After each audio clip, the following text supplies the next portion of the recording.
नमस्कार, आप देख रहे हैं न्यूज वन इंडिया। मैं हूं आपके साथ उन्नति भटनागर। बुलेटिन की शुरुआत बड़ी अपडेट के साथ, जहां न्यूज वन इंडिया की खबर का दमदार असर हुआ है। खबर चलने के बाद उद्यान और खाद्य प्रसंस्करण विभाग में हड़कंप।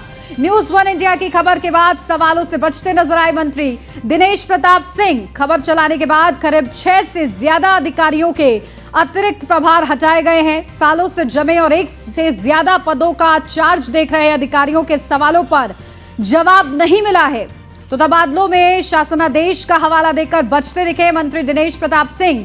न्यूज वन इंडिया के सवालों से बचकर निकले उद्यान एवं खाद्य प्रसंस्करण मंत्री दिनेश प्रताप सिंह। और इसी के साथ शासनादेश का हमने पालन किया है, ये उनका कहना है। जो ज्यादा समय से तैनात रहा, पहले उसका तबादला किया गया। तो जो हमारे स्तर के बाहर के तबादले हैं, उस पर अनियमितता अगर हुई है तो मैं नहीं बता सकता, ये उनका कहना है। तो उप निदेशक स्तर के तबादलों में गड़बड़ी पर तलब की गई है सूची। विभाग में तबादलों में कई गड़बड़ियां थी और आनन फानन में उन्हें ठीक किया जा रहा है। उद्यान और खाद्य प्रसंस्करण विभाग के तबादलों में गंभीर अनियमितताएं हुई हैं, तो तबादलों में अनियमितता की मुख्यमंत्री कार्यालय से शिकायत की गई है।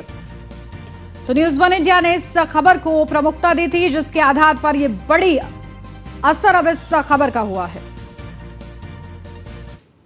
नियमों से जो शासनादेश हुआ था, शासनादेश का अक्षर से पालन हुआ है।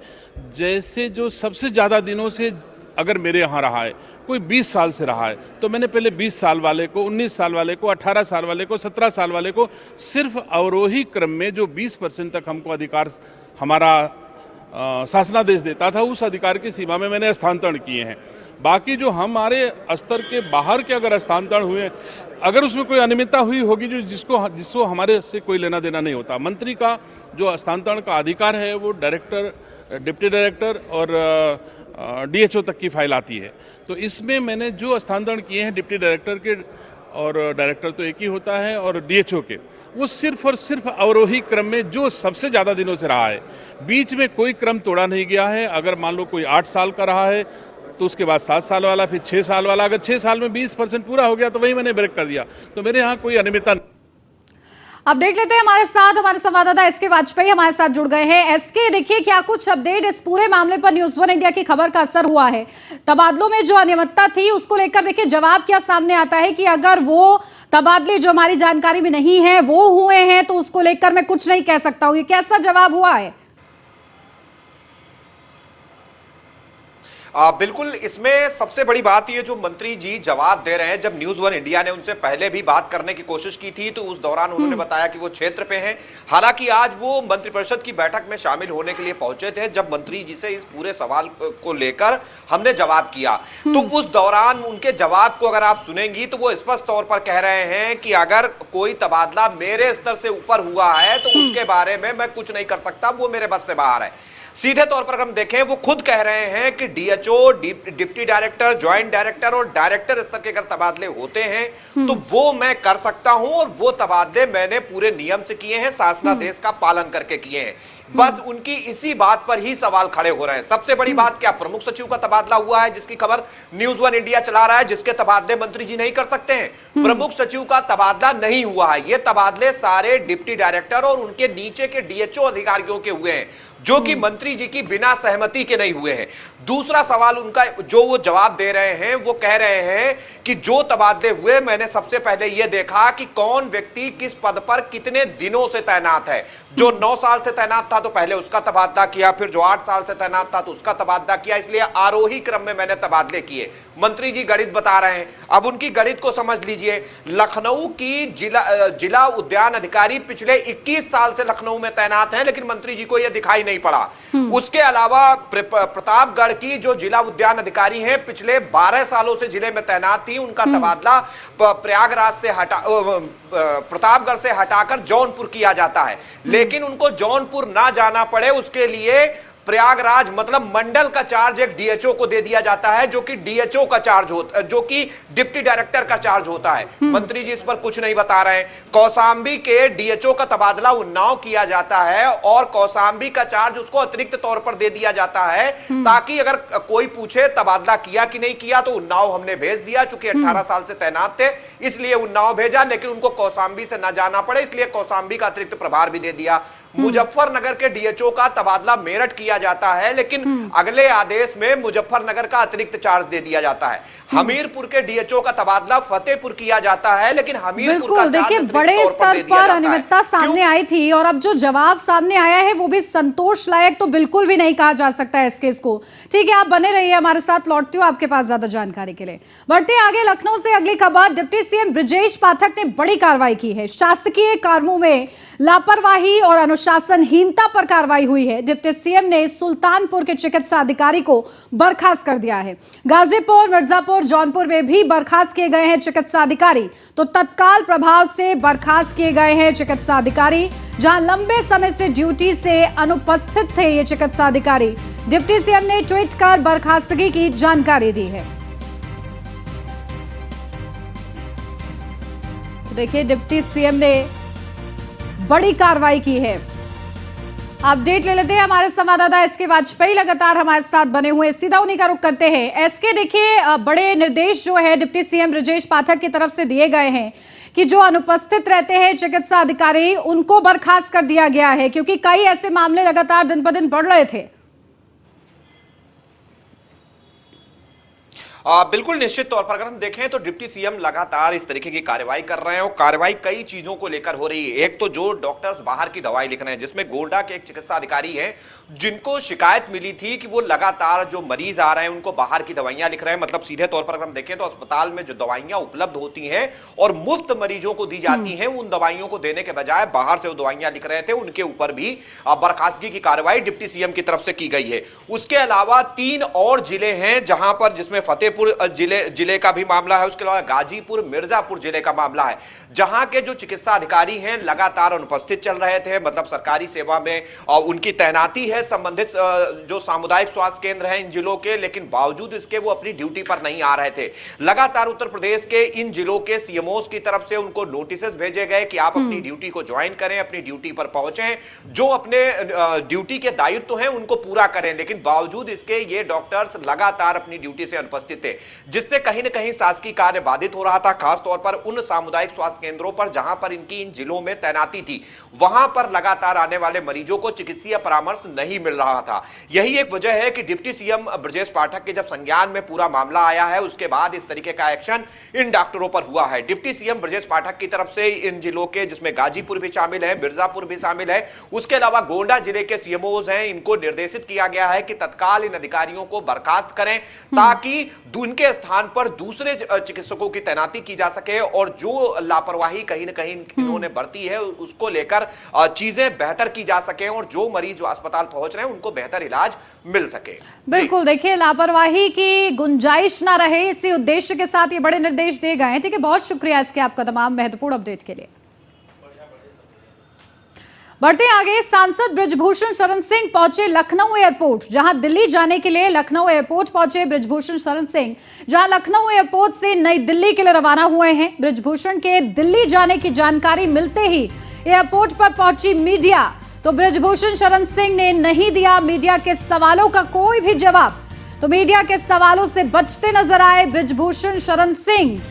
WFI के अध्यक्ष बृजभूषण शरण सिंह, जिन पर गंभीर आरोप भी हैं और इसके चलते मामला भी चल रहा है, लेकिन इन सब के बीच जैसे ही वो एयरपोर्ट पर स्पॉट होते हैं, मीडिया कर्मी उनके करीब जाते हैं, उनसे सवाल पूछते हैं, लेकिन वो सवालों से बचते नजर आते हैं।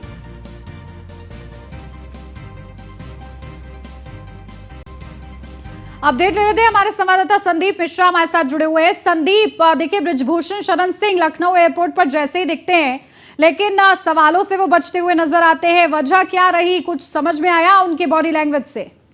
देखिए, बिल्कुल खास है कि जिस तरीके से गोंडा के सांसद हैं बृजभूषण शरण सिंह, वो लखनऊ एयरपोर्ट पहुंचते हैं। लखनऊ एयरपोर्ट जब पहुंचते हैं दिल्ली जाने के लिए, उनसे मीडिया के कर्मी वहां पे बातचीत करने का प्रयास करते हैं, क्योंकि जिस तरीके से उनके ऊपर लगातार शिकायतें बनी हुई थी और लगातार लोग उन पे आरोप प्रत्यारोप लगा रहे थे। यानी कि साफ था कि जिस तरीके से दिल्ली में सभी खेल खिलाड़ियों ने जो जिस तरीके से उनको वहां उनके खिलाफ जो है लगातार प्रदर्शन करते नजर आ रहे थे, या अपनी मांगों को लेकर के लगातार कई दिनों तक जो है वो खिलाड़ी वहां पे बैठे रहे, कहीं ना कहीं वहीं उन्होंने मुकदमा भी पंजीकृत कराया, लेकिन बहुत सी ऐसी बातें थी जिनके जवाब जो है मीडिया को चाहिए थे, लेकिन खास तौर पे वो मीडिया से बचते हुए लखनऊ से दिल्ली के लिए रवाना हो गए। साफ तौर पे मीडिया से नहीं मुलाकात की, नहीं बातचीत की, लेकिन तस्वीरों में साफ तौर पे देखा जा रहा था किस तरीके से दिल्ली गए हैं। दिल्ली जाने के बाद से वहां के कई मंत्रियों से उनकी मुलाकात होगी, इसके साथ साथ में बहुत से जो पार्टी के पदाधिकारी हैं उनसे भी मुलाकात करेंगे। तो निश्चित तौर पर ये माना जा रहा है कि दिल्ली जाने के बाद से कुछ न कुछ तो नया होने वाला है, क्योंकि जिस तरीके से लगातार इनके ऊपर आरोप लगे थे, जिसके बाद से मीडिया से लगातार जो है रुखरू नहीं हो रहे थे, किनारा काट रहे थे, लेकिन अब फिर आज फिर वही देखने को मिला। जी बिल्कुल ठीक है, बहुत शुक्रिया संदीप आपका तमाम जानकारी के लिए। 2 दिवसीय दौरे पर पहुंची केंद्रीय मंत्री स्मृति ईरानी जनसंवाद करने के लिए देवकली गांव पहुंची और इस दौरान उन्होंने ग्रामीणों से बात करके लोगों की समस्या सुनी। बता दें कि लोकसभा चुनाव के नजदीक आते ही जहां तमाम राजनीतिक पार्टियां एक्टिव मोड में हैं, तो वहीं केंद्रीय मंत्री स्मृति ईरानी लगातार अमेठी का दौरा कर रही हैं। फर्रुखाबाद से अब खबर प्राइवेट स्कूल की लापरवाही सामने आई है। स्कूल की लापरवाही से हो सकता है एक बड़ा हादसा। तो बच्चों से भरी स्कूल वैन की डिग्गी का गेट खुला, जहां गेट खुला होने का वीडियो जमकर वायरल हो रहा है। तो छात्रों के जीवन से खिलवाड़ हो सकता है बड़ा हादसा। फर्रुखाबाद के वीरेंद्र स्वरूप स्कूल का ये पूरा मामला बताया जा रहा है। तो स्कूल प्रशासन की ये बड़ी लापरवाही, जहां छात्रों के जीवन से खिलवाड़ हो सकता है बड़ा हादसा। तो फर्रुखाबाद के वीरेंद्र स्वरूप स्कूल का ये पूरा मामला है। तो प्राइवेट स्कूल की ये लापरवाही है।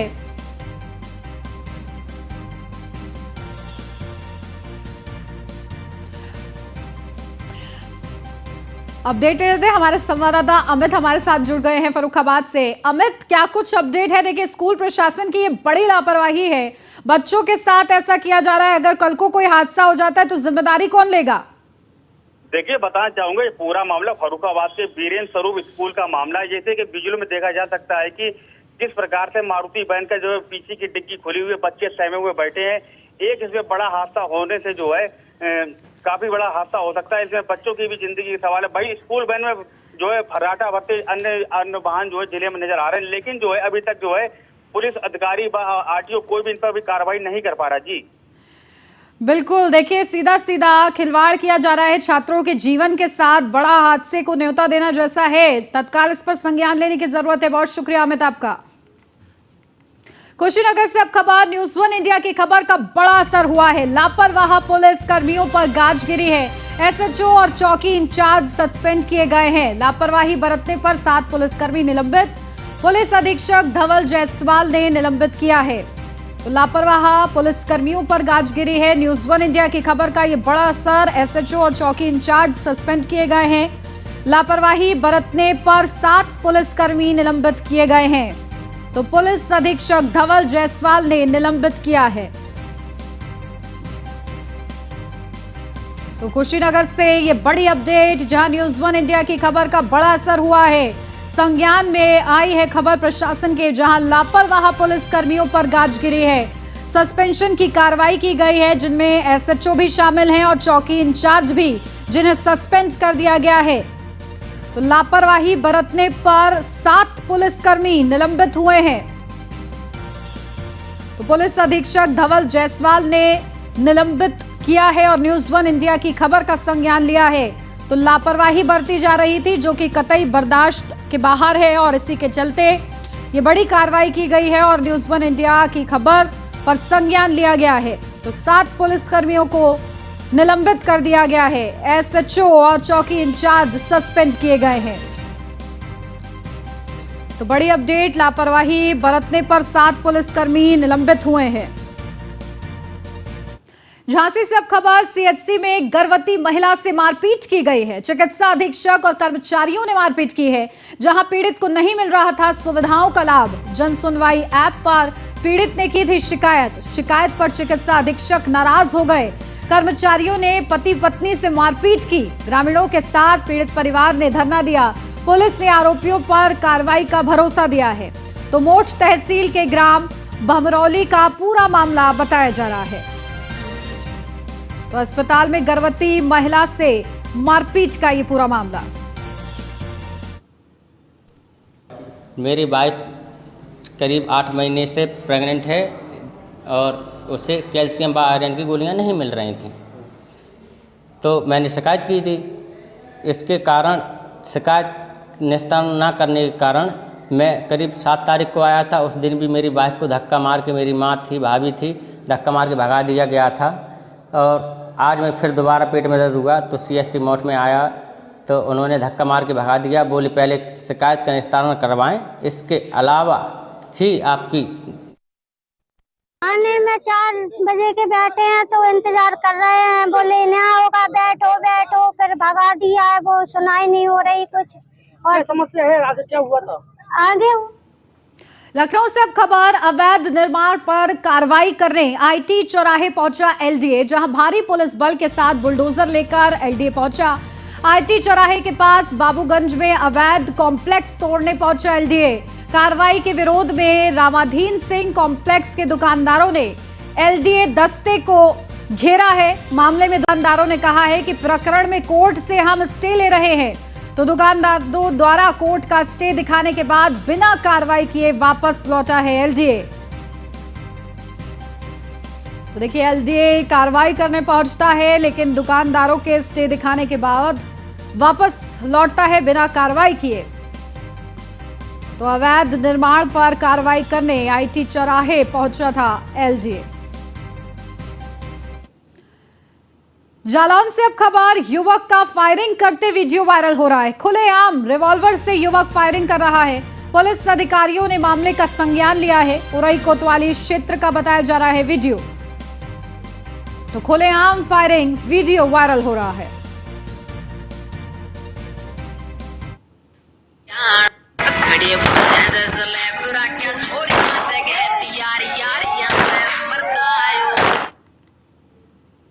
और अब खबर सिद्धार्थनगर से है, जहां जिले में विद्या हॉस्पिटल पर स्वास्थ्य विभाग ने छापेमारी की है। बताया जा रहा है कि अपने कारनामों को लेकर अक्सर सुर्खियों में रहने वाले इस विद्या हॉस्पिटल में अल्ट्रासाउंड, एक्सरे, सीजर ऑपरेशन सहित सभी काम अवैध तरीके से किए जाते हैं।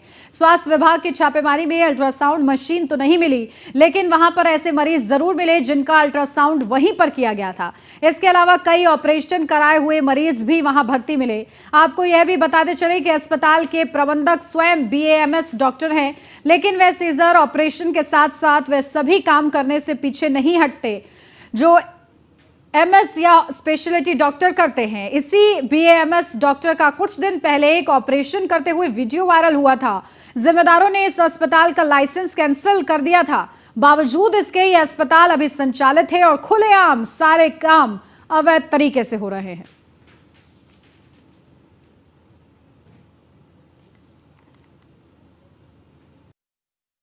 एक मरीज साधना नाम की है, वाइफ ऑफ अनूप। वो आशा हॉस्पिटल में उसकी डिलीवरी हुई थी सर्जरी से।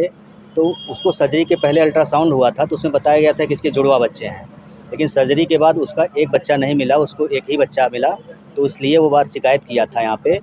तो उसके क्रम में मुख्य चिकित्सा अधिकारी महोदय के आदेश के क्रम में आज यहाँ पर विद्या हॉस्पिटल हम लोग आए हैं, ये देखने के लिए कि यहाँ पर अल्ट्रासाउंड मशीन से इसका अल्ट्रासाउंड हुआ था कि नहीं। तो यहाँ पर क्या कहते हैं, जाँच करने पर अल्ट्रासाउंड की मशीन तो नहीं मिली, लेकिन क्या कहते हैं कि यहाँ पर भर्ती 3 मरीजों में से एक मरीज़ ने स्वीकार किया है कि उसका अल्ट्रासाउंड यहीं पर हुआ है। तो उसका बयान ले करके हम लोग अपडेट ले लेते हैं। हमारे संवाददाता सद्दाम खान हमारे साथ जुड़ गए हैं। सद्दाम, क्या कुछ जानकारी मिल रही है? देखिए किस तरीके से अवैध तरीके से मरीजों की जांच हो रही है और सब कुछ चल रहा है, प्रशासन कहाँ है? बिल्कुल, देखिए आपको बता दूं कि सिद्धार्थनगर जिले में अवैध नर्सिंग होमों का मकड़जाल पूरी तरह से फैला है। इसको जो सिद्धार्थनगर जिले का स्वास्थ्य विभाग है वो पूरी तरह से रोकने में नाकाम साबित हो रहा है। हालांकि जो स्वास्थ्य विभाग है वो लगातार अवैध नर्सिंग होमों पर छापेमारी कर रहा है, लेकिन उन पर किसी भी तरह की कोई कार्रवाई नहीं कर रहा है। सिद्धार्थनगर जिले में विद्या अस्पताल पर डिप्टी CMO MM त्रिपाठी और जो है BM चतुर्वेदी ने छापेमारी की। वहां पर लगातार जो एक सीमा साधना नाम की पेशेंट थी, उसने शिकायत की तो उसने कुछ दिन पहले वहां पर अपना अल्ट्रासाउंड करा था, जहां उसको अल्ट्रासाउंड में ट्विंस बच्चे बताए गए थे। लेकिन जब उसने दूसरी जगह अपना ऑपरेशन कराया तो वहां पर उसको मात्र एक ही बच्चा था। उसी शिकायत को लेकर जो है स्वास्थ्य विभाग की टीम वहां पर पहुंची थी और वहां पर छापेमारी कर रही थी। लेकिन वहां बिल्कुल, पर देखिए किस तरीके से बड़ी लापरवाही हो रही है और सरेआम खिलवाड़ भी हो रहा है मरीजों की जान के साथ। ठीक है, बहुत शुक्रिया आपका। बढ़ते हैं आगे। गाजियाबाद में आईटी की बड़ी रेड, इनकम टैक्स विभाग की गाजियाबाद में बड़ी रेड सामने आई है, जहां प्रोग्रेसिव टूल्स बनाने वाली कंपनी पर छापेमारी की गई है। कंपनी की 3 फैक्ट्रियों पर एक साथ सुबह से रेड जारी है। फैक्ट्री के मालिक परमजीत गांधी के आवास पर भी रेड, टैक्स चोरी और आय से अधिक संपत्ति के मामले में ये छापेमारी की गई है। अपडेट ले लेते हैं, हमारे संवाददाता यादराम भारती हमारे साथ जुड़ गए हैं। यादराम, क्या कुछ अपडेट इस रेड के संबंध में? आप देखिए, इनकम टैक्स विभाग को एक बड़ी सूचना मिलेगी जिसमें कि प्रोग्रेसिव टूल की जो कंपनियां हैं वो लगातार जो इनकम टैक्स है उसकी चोरी कर रही हैं और कई ऐसी वित्तीय अनियमितताएं हैं जो कि शिकायत में प्राप्त हुई। उन्हीं सब को लेकर के आज एक साथ 3 जो फैक्ट्रियां हैं उन पर इनकम टैक्स की रेड पड़ी है और सुबह से ही ये जो रेड है वो जारी है। और साथ ही जो इस कंपनी के जो मालिक हैं परमजीत गांधी, उनके जो आवास है उस पर भी रेड पड़ी है और साथ ही इस बात को देखा जा रहा है कि आखिर कितनी बड़ी जो चोरी है इनकम टैक्स की वो इनकी तरफ से की गई है। और साथ ही इनके साथ जो अन्य जो व्यापार करने वाले जो व्यक्ति हैं या जो भी इनके पार्टनर्स हैं उन सब के खिलाफ भी जो है एक कार्रवाई चल रही है और सभी की जांच की जा रही है। इनकम टैक्स को इस बात का अंदेशा है कि कंपनियों द्वारा जो इनकम टैक्स की नए नए तरीके से चोरी की गई है, जिसको लेकर लगातार जो इनकम टैक्स की टीम है सुबह से ही रेड कर रही है। बिल्कुल, देखिए इस संबंध में आगे क्या कार्रवाई होती है ये देखना होगा। ठीक है, बहुत शुक्रिया यादराम आपका तमाम जानकारी के लिए। और इसी के साथ इस बुलेटिन में बस इतना ही। खबरों का सिलसिला आगे भी जारी रहेगा, आप बने रहिए न्यूज़ 1 इंडिया के साथ।